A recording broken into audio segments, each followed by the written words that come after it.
Good morning મિત્રો. આજની સવારની પ્રેમી સલામ. જય મસીહ. Praise the lord.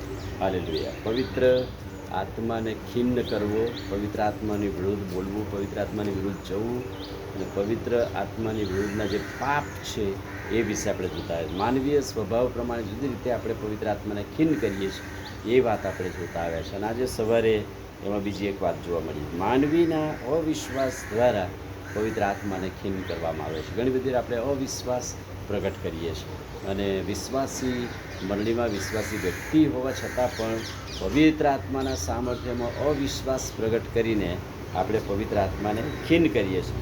પ્રેરિતોના કૃત્યો 7મું અધ્યાય 51મું વચન: ઓ હઠીલાઓ, બે સુન્નત મનવાળા, બે કાનવાળા, તમે સદા પવિત્ર આત્માની સામે થાવ છો. જેમ તમારા પૂર્વજોએ કર્યું તેમ તમે પણ કરો છો. ઈશ્વરના વચનોની શંકા લાવીને પ્રતિકાર કરીએ છીએ. હેબ્રીઓના પત્ર 3 અધ્યાય અને 19મું વચન: તેઓના અવિશ્વાસને કારણે તેઓ મારા વિશ્રામમાં પ્રવેશ કરી શકશે નહીં. તેઓના અવિશ્વાસને કારણે. અને એટલા માટે ઘણી બધી વાર આપણે આપણો અવિશ્વાસ પ્રગટ કરીને પવિત્ર આત્માને ખિન્ન કરીએ છીએ. બીજી વાત, આપણી પ્રમાણિકતાથી ખ્રિસ્તી જીવન ના જીવવું ને એમાં અપ્રમાણિકતા બતાવવી અને એ દ્વારા પવિત્ર આત્માને આપણે નકારીએ છીએ. કેવી રીતે જુઓ, પ્રેરિતોના કૃત્યો 5મા અધ્યાયમાં અનાન્યા અને સાફીરા વિશેની વાત જે આવે છે ને, એમાં શું લખ્યું છે? પિત્તરે સાફીરાને કહ્યું કે, સાફીરા, પ્રભુના આત્માનું પરીક્ષણ કરવાનું તમે બંને કેમ સંપ કર્યો છે? વિશ્વાસમાં આવ્યા પછી અપ્રમાણિકતા અને જુઠ્ઠું બોલવું, બહાર સારું બતાવવું, બહુ જ દાન ધર્મ કરનાર પણ પ્રભુને છેતરનાર અને હસબન્ડ વાઈફ બેવના વિશે એવું લખ્યું છે. પણ જ્યારે એનો પતિ ગુજરી ગયો ત્યારે સાફીરાને પણ કહેવામાં આવ્યું કે પ્રભુના આત્માનું પરીક્ષણ કરવાને તમે બંને કેમ સંપ કર્યો છે. એટલે અપ્રમાણિકતા આપણા જીવનમાં હોય ત્યારે આપણે પવિત્ર આત્માને ખિન્ન કરીએ છીએ, નકારીએ છીએ. એ જ પ્રમાણે બીજો રાજા 5મો અધ્યાય અને 25મા વચન: ગેહઝીના પાપ વિશે. ગેહઝી જૂઠું બોલ્યો, પરિણામ સ્વરૂપે તેની પર શિક્ષા સ્વરૂપે કોડ આવ્યો.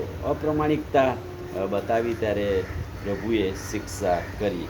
માનવી પૂર્વગ્રહ દ્વારા, એટલે કે ઘણી બધી એવા પૂર્વગ્રહ આપણે રાખીએ અને એ મારફતે આપણે પવિત્ર આત્માને ખિન્ન કરીએ છીએ. 1 થેસલોનિકી 5મો અધ્યાય 19 ને 20: આત્માને ન હોલવો.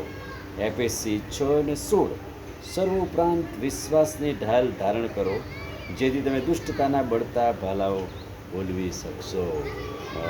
એફેસી 4 ને 30: તમને મુદ્રાંકિત કરનાર દેવના પવિત્ર આત્માને તમે ખિન્ન ન કરો.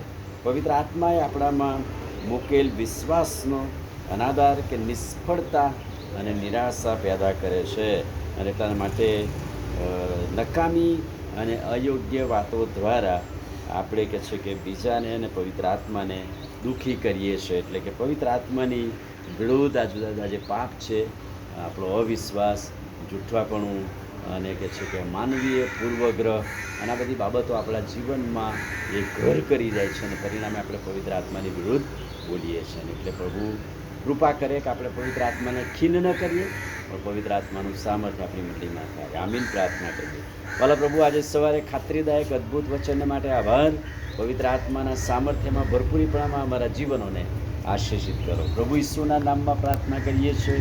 સાંભળોને માન્ય કરો. આમીન. God bless you.